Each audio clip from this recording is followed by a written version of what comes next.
ГСП онлайн. Городские новости сейчас. Среда, 10:00, 16-е заседание Горсовета. На повестке дня 14 вопросов. Среди первых депутатам предложили утвердить кандидатуры 3 замов руководителя администрации. Елена Щелканова и ранее занимавшая пост замминистра культуры Коми Марина Метелева утверждены единогласно. На пост первого заместителя предложили Петра Артемьева. Его кандидатуру также приняли без возражений. Для меня это новая работа, но я думаю, что совместными усилиями всей администрации, я думаю, что будем прилагать усилия. Обсудили депутаты прогнозный план приватизации муниципального имущества на 2017 и 2 последующих года. Сейчас были озвучены 6 объектов, среди которых есть как совсем небольшие, общим метражом 5 квадратных метров, так и более крупные помещения подвальных или первых этажей в разных частях города.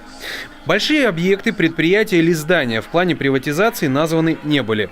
Единогласным голосованием утвердили бюджет МОГО на 2017 и плановый период 2018 годов. Сколько планируется потратить?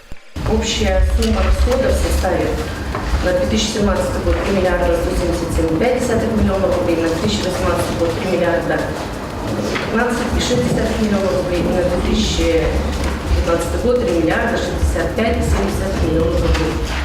При обсуждении бюджета прозвучал только один вопрос. Один из депутатов поинтересовался, каким образом в графе «Средняя зарплата в Ухте» оказалась цифра в 56 тысяч рублей в месяц. Правда, ответ был закономерен. Всему причина нефтегазовая отрасль, которая способствует росту этого показателя.